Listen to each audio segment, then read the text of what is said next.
dulu. Oke. Iya. Ya, oke. Mohon maaf untuk sedikit potongan tadi ya, tetapi insya Allah nggak ada masalah nih. Oke. Sementara yang bergabung hanya beberapa, tapi oke, tetap kita jalan terus. Nanti teman-teman yang lain bisa melihat bisa melihat share screen-nya, recording-nya. Nah, kita berada di satu pendopo, namanya pendopo apa Pak Edi ini namanya? Dalam Kerto. Dalam Kerto. Wah, mantap nih, namanya Jawa banget. Nah, kita syutingnya ada di outdoor, posisinya teman-teman bisa lihat sawah di belakang, terus kemudian nanti jangan kaget ketika teman-teman di sini mendengarkan suara-suara yang seperti di tengah hutan, aneh-aneh di tengah hutan ya Pak Edi ya, karena yang kita sasar di sini atau tokoh inspiratif kita hari ini merupakan benar-benar tokoh inspiratif bagi Kabupaten Ponorogo, bagi Provinsi Jawa Timur juga, terutama dalam pelestarian alam, pelestarian budaya juga sekaligus, dan pelestari lingkungan. Nah, hal ini menjadi semacam pemicu buat saya, pemicu buat teman-teman atau masyarakat sekitar untuk memanfaatkan alam itu secara benar, tetapi tidak meninggalkan sisi budaya, dan yang terpenting lagi adalah menginspirasi teman-teman yang lain, masyarakat yang lain, yang sekaligus menjadi satu motor penggerak di bidang apapun ini, baik di bidang akademik, baik di bidang non-akademik, sosial, budaya, dan sebagainya. Makanya Bapak Edi ini pas banget kita pilih menjadi salah satu narasumber di kelas modul Nusantara ini, terutama kelas inspirasi. Nah, sedikit saya perkenalkan dulu, tempatnya ini ada di Dalam Kerto, terus kemudian ada di Ngrupit Pak Edi ya, dan ini merupakan salah satu budidaya atau mengatakan apa Pak Edi ini, pelestari atau penangkaran. Nah, lebih tepatnya penangkaran burung merak. Nah, kenapa menjadi spesial burung merak di sini? Karena burung merak ini menjadi satu ikon kami, menjadi satu ikon Kota Ponorogo, terutama dengan rioknya. Nah, untuk detailnya nanti bisa kita lihat di materi yang disampaikan Bapak Edi, terutama riok ini kita berusaha menuju ke, ya kalau saya mengatakan menuju ke kancah internasional yang kita berusaha untuk mendapatkan pengakuan dari UNESCO Pak Edi ya. Jadi memang usaha-usaha dari teman-teman ini luar biasa. Bapak Edi ini menjadi salah satu pionir, menjadi salah satu istilahnya penggerak utama bagaimana menginspirasi orang sekitar, masyarakat sekitar, pemerintah daerah, dan pemerintah kabupaten, pemerintah Provinsi Jawa Timur. Nah, hari ini teman-teman nanti bisa bertanya, live, chat juga bisa. Nah, sharing pendapat juga oke, tetapi saya berharap teman-teman ini aktif di sini. Aktif artinya apa? Silahkan bertanya apapun. Sharing, oh di depan saya ada ini Pak, penangkaran rusa ini. Nah, rusanya seperti ini. Bagaimana perbandingan dengan Ponorogo, ada kesulitan. Nah, teman-teman ada seperti itu, is oke. Atau teman-teman dari Sumbawa, Pak, kami punya penangkaran model-model yang kalau di Sumbawa kan terkenal dengan kudanya, ya kudanya seperti ini dan sebagainya. Oke, silakan share seperti itu. Nah, untuk materi kali ini tidak berlama-lama, monggo Pak Edi untuk bisa, ada slideshow-nya ya. Nah, ada slideshow-nya. Oke, saya terima dulu teman-teman yang masuk. Oke, teman-teman selamat bergabung di kelas inspirasi ini. Oke, ya. Full screen Pak Edi bisa. Oke, sebentar.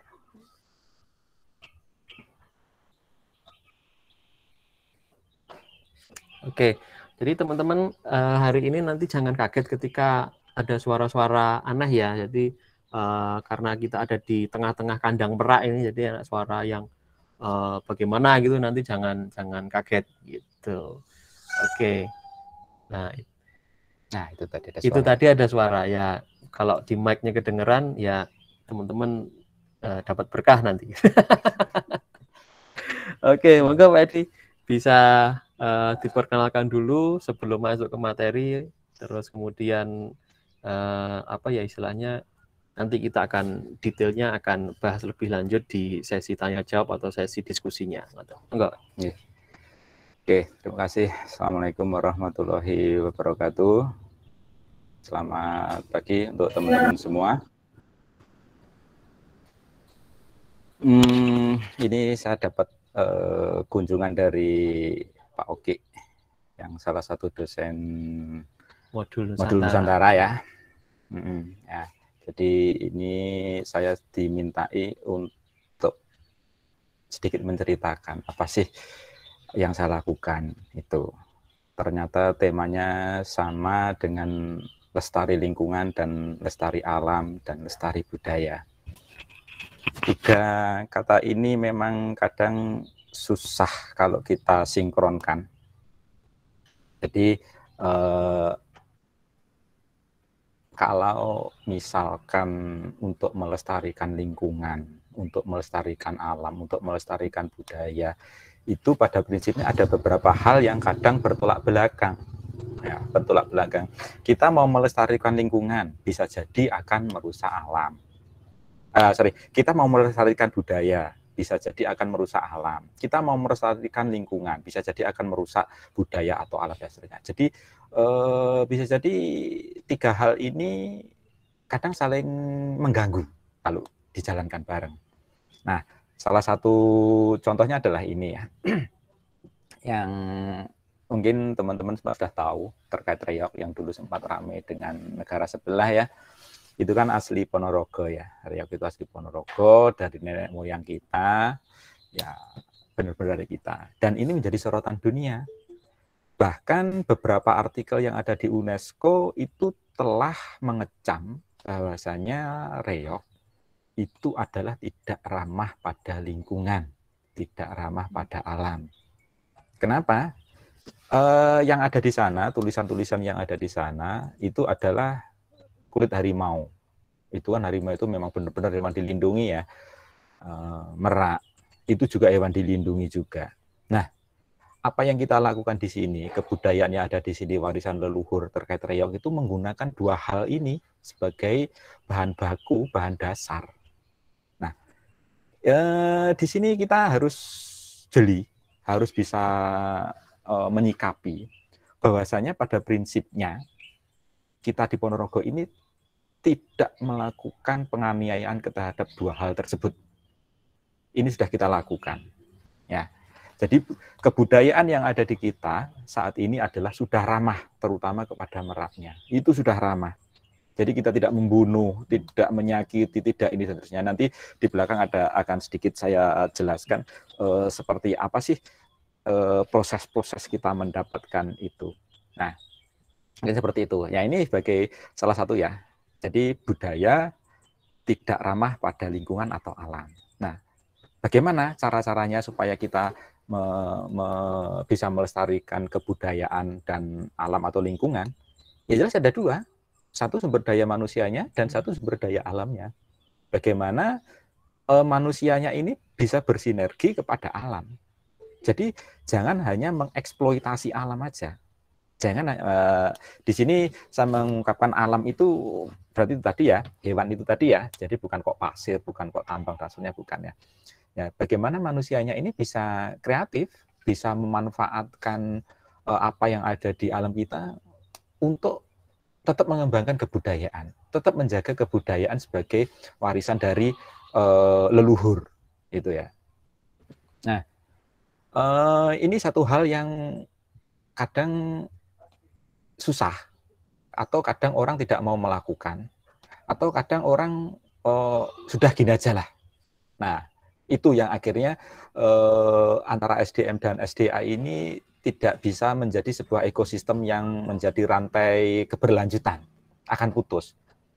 Coba kita bayangkan aja, jika SDM-nya tidak kreatif, tidak ini dan seterusnya, saya yakin ya anak cucu kita tidak akan menikmati sumber daya alam yang dulu atau yang kita alami sekarang, ya akan kehabisan, seperti itu. Ya. Nah, ini salah satu contoh yang saya lakukan adalah ini, pelestarian budaya dan alam. Ya gampang ya, kita untuk alamnya ya, untuk memenuhi kebutuhan Riok dan seterusnya tadi, kita lakukan penangkaran. Wong merak itu juga tidak susah, dia jenis unggas ya. Jadi ya kurang lebih sama dengan ayam, sama dengan ini dan terusnya. Ya mari kita budayakan. Apakah itu sesuatu hal yang langka, unik, ini susah dan terusnya? Kalau kita awali, kita serius, tidak, ya, tidak. Jadi pada prinsipnya untuk satu variabel dalam reog tadi kita sudah bisa melakukan yaitu adalah pemenuhan bulu merak dengan cara penangkaran. Nah, terkait kuliah harimaunya gimana? Ya memang harimau itu kan tidak mudah ya kalau untuk ditangkarkan. Tidak mudah. Bukannya tidak bisa, tidak mudah. Satu, mereka hewan karnivora. Itu harus butuh safety banget kalau kita mau menangkarkan. Kandangnya harus seperti apa, makannya seperti apa, dan seterusnya. Kita harus benar-benar mencukupi itu semua. Karena kalau tidak ya sama aja kita nggak bisa melakukan penangkaran itu. Nah, di sini kebetulan saya juga ngajar di teknik elektro ya. Nah, saya melakukan pemenuhan kulit harimau itu dengan cara substitusi. Jadi pada prinsipnya kulit kambing yang putih ya, kulit kambing, kulit sapi yang putih itu bisa kita batik. Bisa kita batik dengan airbrush seperti itu, seperti kita batik di sepeda motor atau apa. Cuman batiknya ini adalah di kulit. Nah, ini saya bersama teman-teman mahasiswa elektro juga membuat hal ini, yaitu adalah kita membuat robot untuk pembatik kulit. Nah, ini proses paten ya. Hari ini proses paten, bukan haki ya, tapi paten. Jadi kita sudah jauh di atasnya. Nah, pengembangan ini langsung kita berlanjut terus. Nah, ini simple aja. Kita ke taman safari atau apa, kita foto kepalanya si macan. Waktu dia menghadap ke kita foto jebret, sudah kita masukkan ke robot itu, jadi dia. Jadi persis. Jadi kita mau milih macan yang betina seperti apa, yang jantan seperti apa, nanti kita foto, jadi sudah. Nanti kita batik, kita konversi ke robot tersebut. Maka jadilah. Nah, ini salah satu adalah pelestarian budaya dan alam itu di sini ini. Jadi kita sudah tidak mengeksploitasi alam dengan membunuh harimau, karena untuk mendapatkan kulit itu kan harus membunuh.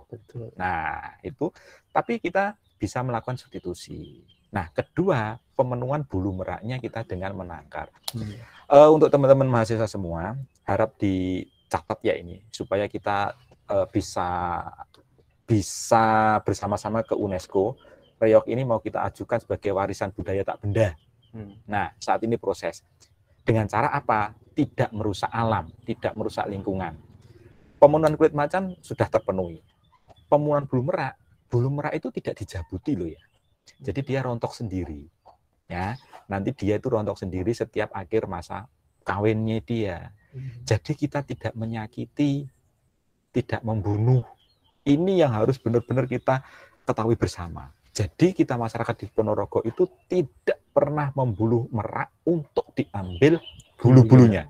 Tidak pernah. Tidak pernah. Kita menunggu rontoknya. Nah, ini adalah yang saya lakukan adalah seperti itu. Nah, ini apa yang sudah saya lakukan seperti ini. Jadi itu mulai anakan, mulai dewasa, pembesaran anakan, remaja, dewasa. Nah, ini sudah saya lakukan, sudah berjalan jadi. Nah, ini adalah sebagai ikon pilot project nantinya untuk Ponorogo. Bahkan nanti ini adalah untuk nasional. Bahwasanya kita bisa melakukan hal ini. Bisa melakukan hal ini. Karena ini nggak susah. Tinggal bagaimana aja kita mempelajari cara-caranya. Nah, inilah maksudnya yang dari tema tadi, pelestarian alam dan lingkungan. Jadi kita bisa melakukan ini semua untuk memenuhi, untuk menjaga kebudayaan kita tetap lestari. Gitu. Jadi begitu caranya. Nah, di sini pelestarian yang menghasilkan. Jadi ini bisa dibuat profit. Ya. Kalau tadi kita ini selingan kecil aja. Jadi kalau tadi kita membuat bulu merak, membuat substitusi itu untuk pemenuhan reog, tapi dengan berjalannya waktu, apa yang saya lakukan itu menghasilkan. Dan ada profitnya. Silakan searching aja nanti teman-teman mahasiswa. Berapa sih harga merak itu sepasang? Berapa? Nah, nanti akan tahu. Dan itu sudah saya lakukan di sini. Dan itu banyak merak-merak saya seperti itu. Yang di sisi kanan itu anak-anak, sisi kiri itu kakak-kakaknya, sisi kirinya paling kiri sendiri itu induknya. Sudah gitu. jadi berarti. Iya. Ini adalah suatu proses, dan ini semua ada rupiahnya. Coba nanti setelah ini teman-teman mahasiswa untuk menginspirasi, searching aja harga merak itu berapa sih? Tidak perlu saya sebutkan di sini ya, nanti kalau searching aja berapa sih dia itu biar tahu sendiri Pak Edi ya nanti ya. Dan ini sebagai gambaran untuk teman-teman mahasiswa untuk berwirausaha dan seterusnya. Saya 3 tahun melakukan ini 2018 melakukan ini, sekarang sudah mempunyai 50 ekor. Wow. Start dari berapa ekor ya? Awalnya hanya 1 pasang. 1 pasang. 1 ekor pasang, berarti ya. 1 pasang menetas. Berapa itu saya jual, tak belikan indukan lagi. Jadi selama 3 tahun itu saya belum menikmati hasil. Hanya ditetas gitu, dijual buat kandang, netas jual buat beli induk, netas jual buat ini terusnya. Nah, netas, sekarang jual buat beli pakan. Ya, itu. Netas lagi jual buat kandang, buat beli indukan lagi gitu. Nah, tahun ketiga menginjak keempat ini saya sudah menikmati hasilnya. Jadi pergerakan dari 1 pasang sampai sekarang saya mempunyai 5 indukan. 5 indukan. Iya, 5 indukan. 5 indukan berarti 5 pasang lebih. Iya.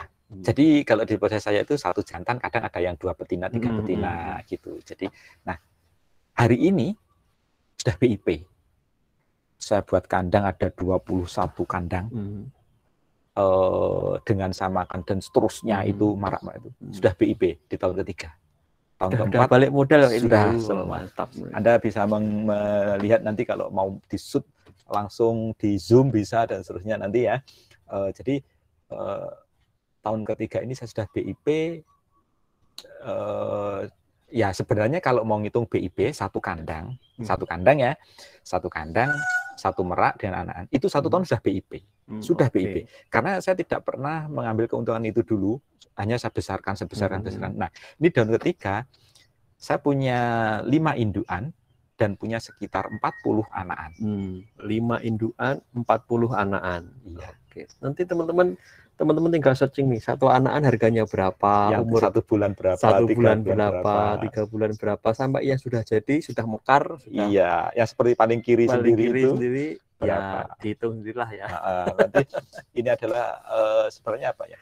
Tadi awalnya saya itu hanya bagaimana toh Ponorogo ini bisa apa ya tercukupi meraknya, bisa tidak diklaim sebagai kabupaten yang tidak ramah pada lingkungan ini. Seni budaya yang tidak ramah lingkungan. Nah, ya awalnya gitu memang. Awalnya ada memang seperti itu. Cuman sekarang enggak. Saya bisa menampil ini. Kemarin dari Dinas Kebudayaan, Dinas Kependidikan, dari UNESCO sempat ke sini. Dan ternyata mereka baru ngeh ini toh. Gitu. Baru ngeh berarti reok itu tidak mengganggu lingkungan. Karena apa? Dia tahu sendiri proses jabutnya. Nah, ini suaranya unik-unik ya. Ini kayak di hutan. Kayak di hutan nih, kayak di kebun binatang ini rasanya. Jadi kalau teman-teman lihat nih di belakang ya banyak kodoknya, banyak cangkriknya ya. Jadi kalau malam seperti itu kalau malam ini unik sekali. Jadi saya itu di tengah sawah sebenarnya ini. Jadi jangan melihat lokasi. Ternyata lokasi dimanapun kalau kita kreatif, ya itu bisa menghasilkan ya. Nah, makanya seperti itu. Nah, flashback yang tadi, jadi saya tidak pernah mengira bahwasanya apa yang saya lakukan itu profitnya sebegitu besar. Nah, ya alhamdulillah. Ya itu tadi mungkin ada sebuah keberkahan bahwasanya kita menjaga lingkungan, dasarnya kita akan kembali ke kita diri sendiri. Dan saya tidak pernah mengundang Pak Bupati, Bu Camat, semua tidak pernah. Beliaunya ke sini sendiri tanpa saya harus mengundang. Dari kementerian ke sini tanpa harus saya mengundang. Tanpa saya harus minta-minta, Pak besok tetap kunjungan. Enggak pernah. Jadi ya dengan sendirinya kita menjadi magnet. Iya, ya, betul. Jadi ini bisa diterapkan ke teman-teman mahasiswa. Jika mau melakukan sesuatu hal itu, carilah yang unik. Yang unik. Nah, keunikan itu kalau sukses akan menjadi magnet. Nah, jadi jangan ikut teman-temannya. Oh, di sana kok ada pengolahan misalkan kebun apa gitu. Kita ngikut-ngikut. Terus di sana kok ada yang lagi trending nih. Instagramable. Terus gitu. Enggak usah. Yang jelas saya tidak pernah melakukan di Facebook, tidak pernah melakukan di IG, tidak pernah. Tapi ternyata media sosial itu datang dengan sendirinya. Dan saya tanpa harus mengadmini. Betul. Dan gratis. Kompas ke sini, Kompas TV, Metro TV ke sini. Dengan sendirinya saya tanpa promosi. Ya, karena ada keunikan di situ. Ada keunikan, yang keunikan itu tanpa kita promosikan aja menjadi magnet. Menjadi magnet. Nah, mungkin itu sebagai gambaran untuk teman-teman mahasiswa semua. Ya, ini sekilas saja. Nanti selanjutnya bisa sharing yang mungkin lebih santai, lebih apa. Nanti bisa kita lanjut. Setelah ini nggak apa-apa dilanjut. Nanti setelah materi ini nanti ada komunikasi bisa dilanjut. Iya, teman-teman nanti bisa datang kalau memungkinkan datang ke Ponorogo, datang ya. Jadi terutama mahasiswa saya yang ada di kelas modul Nusantara dari luar-luar pulau ini bisa datang ya kalau memungkinkan. Tapi kalau nggak bisa ya virtual aja, cari di Google Map Pak Edi. Iya. Searching di Google Map, tapi masih rumah yang lama, belum ada kandangnya. Belum itu kan Google Map. Nanti kita bantulah, nanti kita buatkan ya profil audiovisual, terus teman-teman bisa searching, teman-teman bisa browsing di beberapa media mainstream. Nah, media-media mainstream ini sudah beberapa kali meliput ke sini karena keunikan, terus kemudian karena usaha-usaha Pak Edi ini luar biasa, terutama di bagian istilahnya pelestarian alam, pelestarian budaya, sekaligus pelestarian lingkungan. Nah, tanpa sadar Pak Edi ini juga ngopeni lingkungan nih. Nah, ngopeni lingkungan seperti apa? Ada kolamnya. Nah, kolamnya airnya di sawah loh, ya toh. Jadi bisa dimanfaatkan kemana-mana. Dengan seperti ini juga lingkungan sekitar ekonomi juga terangkat.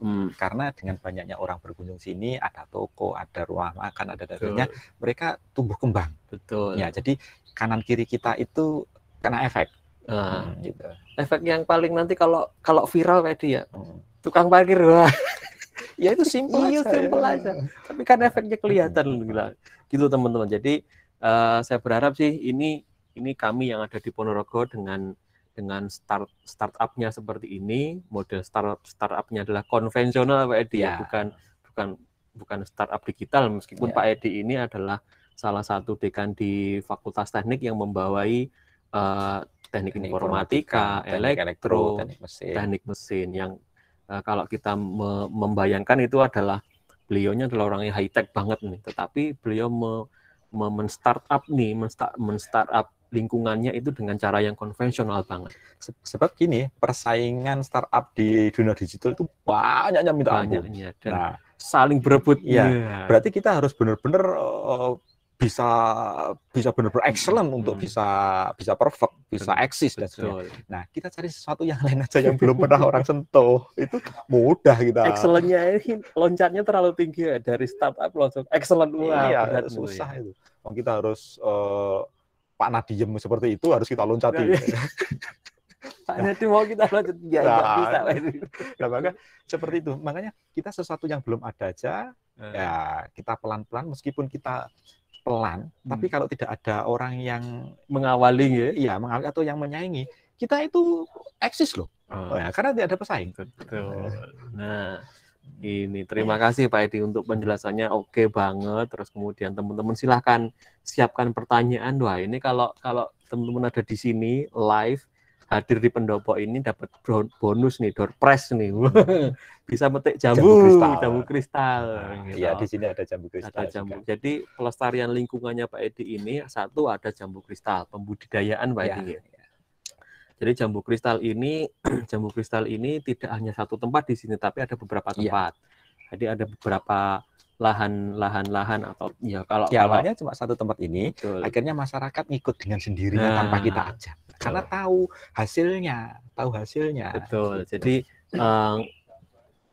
ngopeni atau bahasa Jawanya ngopeni, memeliharanya gampang, profitnya juga oke, lumayan, terus kemudian juga tidak merusak lingkungan. Dan yang terpenting adalah ini, kalau orang-orang yang petani itu males biasanya sih, wah, regane naik turun nih, Ya, berarti rugi. Wah, ya. sekarang rugi, besok bisa apa nih? Nah, kalau jambu kan stabil. Tadi memang saya tidak menyentuh masalah kebun jambu ya. Betul. Iya, sebenarnya itu saya ceritakan sedikit ya teman-teman mahasiswa. Di kanan kiri ini ada sekitar 450 pohon. Nah, terus di daerah sini masyarakat sudah mengikuti ada 2.500 pohon tanpa saya harus mengajak. Karena mereka apa? Tahu hasilnya, tahu hasilnya. Dan coba nanti langsung aja dilihat di Hypermart ya. Di Hypermart langsung aja lihat aja harga jambu kristal di situ berapa. Nah, gitu. Dan jenis jambu kristal kita itu masuknya adalah Hypermart. Cuman sekarang kita tidak pernah hebat karena apa? Stok tidak mencukupi. Hari ini kita kekurangan. Jadi Hypermart kita stop. Karena apa? Orang datang ke sini itu aja sudah kurang. Habis. Iya. Jadi Hypermart sudah kita putus hubungan dengan Hypermart dulu. Gitu. Dulu memang kita dengan Hypermart. Jadi ini salah satu tadi nggak saya singgung, itu memang nggak saya singgung di sini. Jadi di sini ada seperti itu. Jadi inspirasi-inspirasi yang unik itu tadi lah yang menjadikan magnet. Jadi Pak Edi ini sudah men-startup dengan cara yang konvensional, benar-benar konvensional. Kalau orang desa, orang desa itu kan tani. Iya. Ya. Perikanan lah, ini perikanan belum kita sentuh ini. Iya, ada. Tadi itu ada kolam gurami juga. Perikanan, peternakan, gitu. Perkebunan. Yang belum kuliner nih. Iya. Pada prinsipnya kalau teman-teman mahasiswa lihat profil saya itu orang elektro. Betul. Padahal Bapak Edi ini high-tech banget. Orang elektro. Tapi desa banget juga. Karena apa ya, di dunia sini bukan berarti saya berhenti di dunia keteknikan, enggak. Teknik tetap jalan. Tapi saya harus ada lain yang mengimbangi supaya ya balance ya gitu. Begitu juga dengan gini. Jadi selain teman-teman untuk for your information, Pak Edi ini juga yang membangun sistem pembelajaran kami di Universitas Muhammadiyah Ponorogo. Jadi Pak Edi ini yang membuatkan sistem informasi manajemen SIMTIK namanya. Iya, sistem informasi manajemen mahasiswa. SIMTIK kalau yang mengonline-kan sistem e-learning dengan Sepada. Mengkonekkan dengan nanti Sepada Dikti, ada Sepada ternyata beberapa. Itu yang mengonekkan ya Pak Edi ini. Sampai pernah mendapatkan satu penghargaan aplikasi atau yang ada di SIMTIK itu sistem yang paling secure, secure, paling aman. Makanya ketika dicoba untuk dibobol ya nggak bisa. Nah ini Pak Edi ini. Jadi sekaligus jalan di dua sisi. Jadi antara sisi konvensional yang tradisional banget dan sisi high tech yang benar-benar itu memang sangat membantu kami, terutama saya yang ada di dunia pendidikan yang tidak tahu apa-apa tentang dunia pemrograman gitu. Ya bisa dikatakan kampus Universitas Muhammadiyah Ponorogo itu ya yang paling secure di antara kampus-kampus lain di sini. Alhamdulillah gitu ya. Terus high speed juga untuk internetnya ya. Kalau teman-teman ke kampus nanti free wifi, nyetel YouTube bisa full HD. Atau 1 giga itu kalau device teman-teman nututi 1 giga ya bisa 1 giga. Gitu. Nah, sekarang kita kembali ke pelestarian ini, Pak. Jadi saya mengawali untuk diskusi ini. Jadi nanti sambil teman-teman mempersiapkan teman-teman mempersiapkan pertanyaan untuk teman-teman ini bisa di stop share screen dulu Pak Edi ya. Jadi biar fokus ke teman-teman. Oke, jadi teman-teman nanti untuk pertanyaan ini silahkan teman-teman bertukar pendapat. Terus kemudian teman-teman membuat semacam resume. Pak Edi ini ternyata orangnya high tech banget, tetapi desa juga. Nah itu. Tetapi yang saya harapkan bukan itu pertanyaan teman-teman. Pak, di daerah kami, di daerah Papua itu pohonnya besar-besar. Terus apa yang bisa saya manfaatkan? Saya ada di tengah hutan. Ada satu mahasiswanya ada di daerah Merauke, ada di Bovendigul namanya siapa ya kemarin, Hanum ya kalau nggak salah, itu ada di situ. Tapi saya malu Pak karena ada di tengah hutan. Nah begitu, jangan malu. Padahal Pak Edi ini ada di tengah sawah ini, sama saja. Di tengah sawah. Gitu. Nah untuk pertanyaannya atau kita diskusinya yang itu, kenapa memilih merak Pak Edi? Padahal kalau saya mengatakan merak itu kan cenderung makannya atau mungkin manja, kenapa nggak pilih ayam alas atau hewan-hewan unggas yang lain? Ya hari ini yang ngetren adalah burung lovebird, nah begitu Pak Edi. Contohnya lovebird itu kan ngetren, kenapa nggak milih yang tren? Ya, karena kalau kita mau bersaing untuk ke yang lagi tren, itu kita benar-benar harus profesional banget. Nah, jadi persaingan kita ketat. Tapi tidak semerta-merta itu ya. Pertama adalah reog itu butuh bulu merak. Ya, saat ini bulu merak kita masih impor dari India. Nah, kenapa kita tidak memenuhi itu dari dalam negeri? Nah, itulah yang pertama kali menginspirasi saya untuk berternak merak itu. Nah, itu jadi memang itu selama ini kita impor. Kenapa harus impor? Nah, makanya kita impor indukannya aja, kita budidaya. Oke. Gitu. Oke. Nah, ketika Pak Edi start, wah burung merak ini cocok. Terus yang kedua adalah kendala-kendala apa ketika panjenengan atau Pak Edi ini ini dari tahun pertama, kedua, dan ketiga. Nah, yang pertama ya kita harus mengeluarkan uang dulu tanpa mendapatkan hasil. Karena merak ini modal dulu kan. Iya. Jadi jangan dianggap kita kulaan rokok 20.000 kita jual, besok kita jual 21.000, kita untung 1.000. Hari ini kulak, besok jual. Enggak. Kalau merak itu 1 tahun baru bisa produksi. 1 tahun baru bisa iya, produksi. Karena belum bisa jual berarti. Belum. Karena merak itu proses perkembangbiakannya adalah setahun sekali. Tidak seperti ayam, nelur, besok netes, nelur lagi netes. Enggak. Merak enggak seperti itu. Jadi itu tantangan pertama. Jadi jangan berharap di tahun pertama itu dapat uang. Dapat keuntungan. Iya, jangan berharap. Jadi memang itu harus telaten. Nah, ya tadi saya ngomong, tahun ketiga inilah kita panen. Dengan semua perangkat sing kandang dan yang lain-lainnya itu tadi. Itu yang pertama. Yang kedua, Indonesia itu ada 2 iklim penghujan itu kan di masa pancaroba perubahan itu hewan rawan penyakit ya, maka kita harus antisipasi itu bagaimana dia tetap kuat, tetap sehat dalam menghadapi masa pancaroba. Yang ketiga, kalau nanti teman-teman mahasiswa ada yang itu jenis merak yang dilindungi, ada kan merak hijau, berarti kita ya kendalanya di perizinan.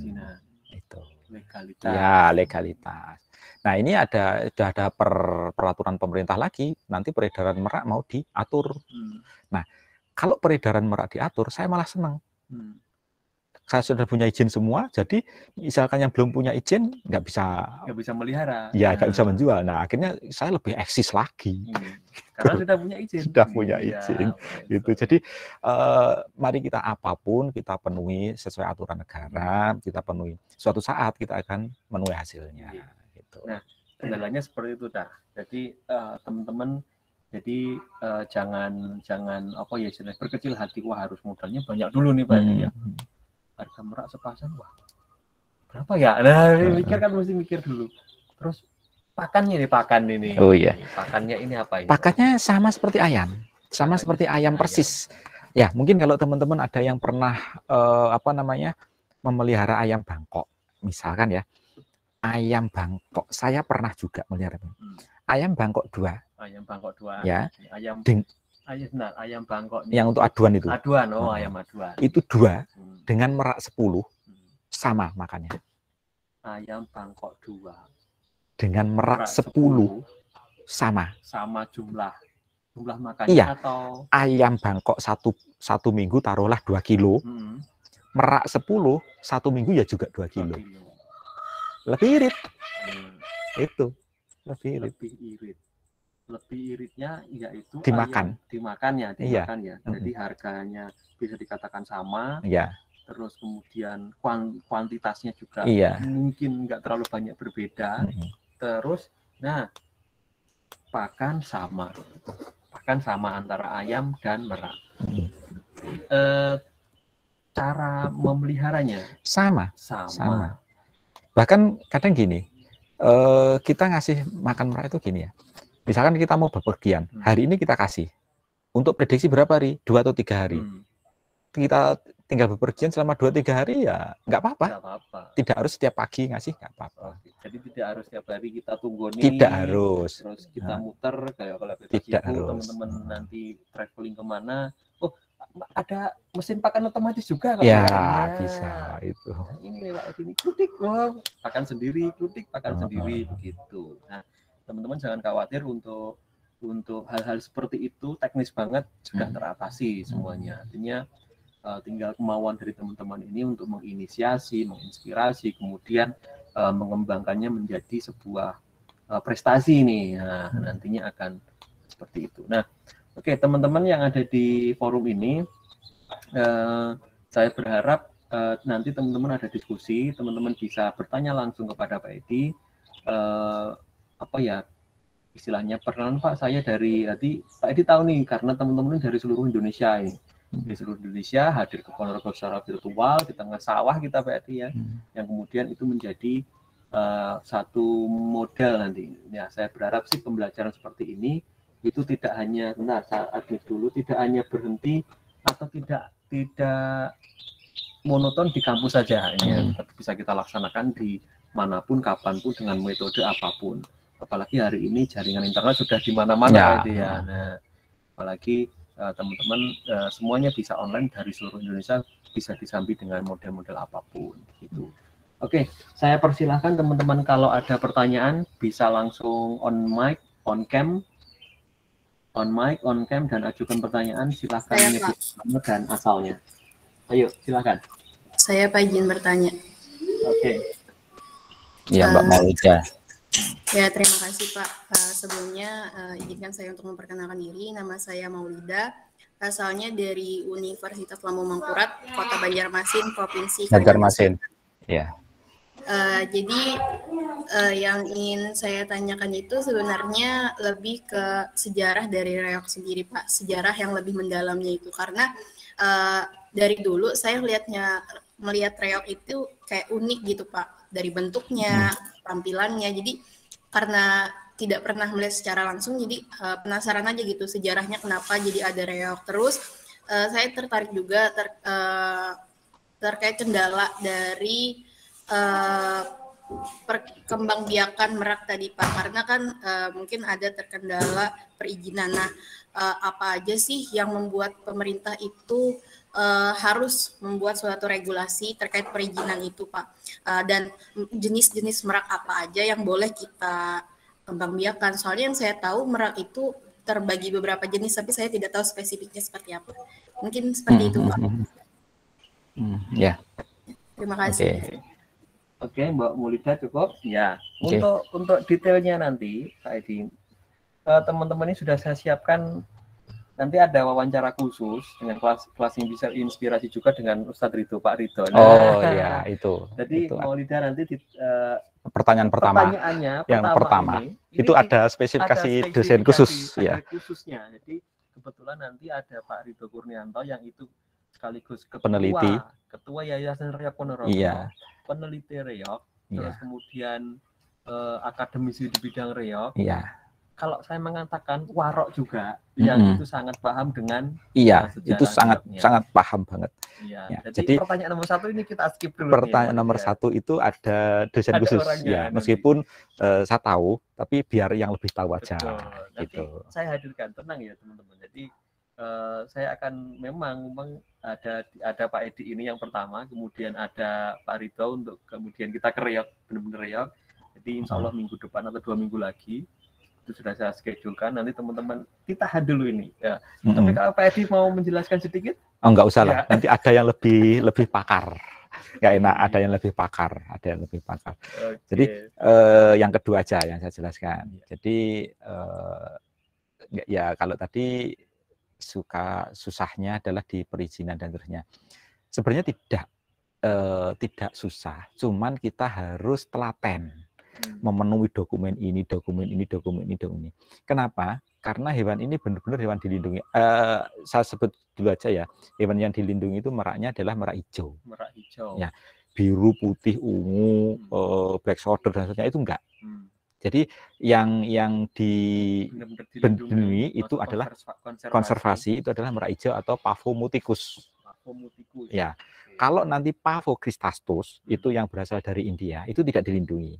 Jadi kalau teman-teman mahasiswa mau memelihara yang dari Pavocristatus dari India itu bebas.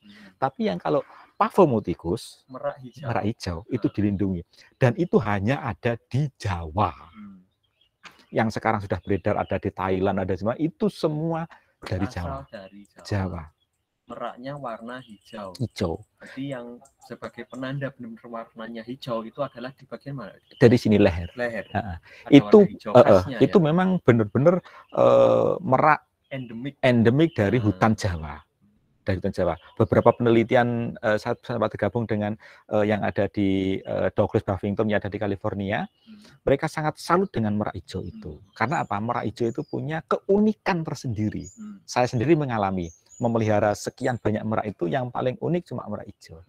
Banyak keunikan di situ. Makanya itu harus dilindungi oleh BKSDA, Badan Konservasi Sumber Daya Alam. Tidak susah. Cuman dokumennya banyak. Jadi kalau teman-teman saya mau melakukan itu, ya nanti datang aja ke BKSDA minta apa sih syaratnya. Nah setelah dari BKSDA baru nanti ke desa ngurus apa, ngurus surat izin lokasi. Baru setelah itu ke dinas perizinan DPSP itu izin daerah. Setelah itu ke PU izin lokasi bahwasanya ini daerah hijau atau daerah kuning atau daerah apa. Setelah itu ke lingkungan hidup. Nah berkas ini baru kita kirim ke wilayah, ke provinsi. Provinsi nanti melakukan BAP. Layak enggak? Ya. Checking ke sini. Iya, layak enggak di sini kalau mau digunakan untuk penangkaran? Oh layak. Baru itu proses ke pusat. Jadi merak hijau itu izinnya adalah kementerian. Jadi sangat eksklusif memang. Gitu. Dan teman-teman jangan membayangkan izinnya ribet dengan berkas. Sekarang bisa online kok. Iya, karena ada namanya OSS, One Single System. OSS, dan itu yang nanti teman-teman itu mengurusnya secara mobile itu paling di desa aja, di desa saja, sama di perizinan kabupaten itu sekali gitu. Setelah itu online semua gitu. Oke, meraknya ada berapa jenis tadi Pak dari Moli? Kalau secara ilmiah ada dua. Pavocristatus sama Pavomuticus. Pavomuticus. Nah, itu merak hijau. Nah, secara bahasa ilmiah ada dua. Tetapi secara genetika ternyata orang India itu, dan bukan orang India aja ya, internasional yang ada di luar sana, dia menyilangkan seperti di saya itu ada merak putih, merak ungu, merak albino berarti putih. Iya, merak putih, merak ungu, merak biru, biru black soldier, merak blorok. Jadi warnanya putih, hitam, putih, ya gitu. Putih, biru sama hijau. Nah itu. Nah kalau kita sebenarnya kalau kita bisa melakukan hal itu, kalau di Indonesia ini semakin banyak, ini ada satu gen namanya adalah Spalding. Spalding itu kombinasikan antara Pavomuticus dengan Pavocristatus. Jadi tubuhnya sini itu seolah-olah hijau, tapi sininya biru. Postur tubuhnya besar. Nah, kalau besar itu jelas merak hijau. Nah, ini sudah ada silangan. Nah, ini perkembangan ilmu ya. Nah, ini kalau nanti diizinkan di Indonesia untuk melakukan silangan seperti itu, saya yakin akan varietas hijau itu semakin banyak. Ini teman-teman kalau ada yang dari biologi nih. Iya, Unlam ada kayaknya ya biologinya. Saya sempat di sana 1 tahun dulu di Unlam itu di Lambung Mangkurat ya, yang di kota Banjarbaru. Iya, Banjarbaru. Oke, itu Mbak Maulida ya. Oke, ada pertanyaan lagi dari Ika Mahading. Bisa terima kasih atas kesempatannya. Sebelumnya perkenalkan, nama saya Ika Ardianti, asal dari Universitas Negeri Gorontalo. Kebetulan dosen modul Nusantara saya yakni Pak Hadi. Jadi langsung saja pertanyaan saya tadi, dikatakan untuk kulit harimau sendiri dibudidayakan dengan cara substitusi lewat kulit sapi sama kambing. Nah, untuk pemilihan kulit sapi atau kambing itu apakah ada spesifikasinya Pak atau bagaimana? Sekian, terima kasih. Oke. Oh ya, kalau untuk memilih kulit sapi dan kulit kambing sebaiknya adalah satu, putih. Warnanya putih. Antara kulit sapi dan kulit kambing paling bagus kulit kambing. Kalau ada yang menyebutkan adalah kambing Itawa yang bulunya panjang. Nah, itu bagus. Yang paling bagus sebenarnya adalah kulit kambing. Cuman untuk mencari kambing yang putih dan sebagainya itu kan kadang susah. Maka kita sapi yang cari yang bulunya panjang. Jadi memang ada pemilihan. Yang paling bagus kambing Itawa itu yang besar itu terus bulunya panjang. Rambutnya panjang. Iya, itu bagus itu. Jadi seperti realnya bulu macan ini. Iya, gambarnya namanya kira. Gitu Molisa. Siapa tadi ya? Mbak Ika. Ika. Nah, sudah terjawab Mbak Ika untuk pertanyaan seperti ini atau masih kambingnya seperti apa ini Pak? Gitu ya, enggak apa-apa. Jadi nanti kalau kurang pertanyaannya jawabannya gini Pak. Saya kebetulan dari teknik tekstil nih Pak, ada teknik baru nih. Nah, gitu nggak apa-apa. Jadi teman-teman lain yang mungkin ada prodinya tekstil atau manajemen fashion lah, itu bisa masuk juga. Oke. Ada pertanyaan yang lain teman-teman yang lain sebelum kita akhiri nanti di posisi 9.30 ya. Kurang sekitar 5 atau 7 menit lagi. Oke, ada pertanyaan yang lain? Ada teman-teman dari kampus lain? Ada teman-teman dari dosen pengampu lain, Pak Hadi, terus kemudian Pak Tris, ada Ibu Ambiro yang bisa join, bisa bertanya. Oke. Afi Fatun, raise hand. Oke, bisa open mic, open cam. Iya, Bapak. Saya izin bertanya, apakah ada filosofis tersendiri gitu, kenapa memilih bulu merak ini di Reok Ponorogo gitu, Pak? Oke, filosofis tersendiri Pak Edi. Ya, itu menyangkut ke sejarah ya. Memang sejarahnya antara pertemuan macan dan pertemuan harimau dengan pertemuan merak itu. Jadi memang itu ada cerita sejarah tersendiri. Iya. Jadi kalau terkait keseniannya itu ada cerita sendiri yang mungkin nanti Pak Ridho yang akan jauh lebih itu. Jadi itu pertemuan antara harimau dan merak. Bertempur itu iya. Ya kalau ya seperti itulah, ini ada kepala harimau, ada merak di atasnya seperti ini. Nah itu ya bisa saja saya menjelaskan, cuman ada orang yang lebih pakar untuk menerangkan itu. Jadi memang ada filosofi khusus ada terkait itu. Jadi Pak Edi ini memang paknya bukan di budaya itu ya, teman-teman ya, tapi ada di teknik. Tapi ikut melestarikan budaya. Tapi bukan peneliti budaya. Makanya dia tahu, filosofinya tahu. Tapi kok enggak salah ngomong. Ada pakarnya. ada pakarnya. Lebih oke. Nanti teman-teman jangan khawatir. Insya Allah saya akan menghadirkan satu tokoh inspirasi lagi, yaitu tokohnya adalah nanti Pak Ridho Purnianto, insya Allah di 2 minggu ke depan.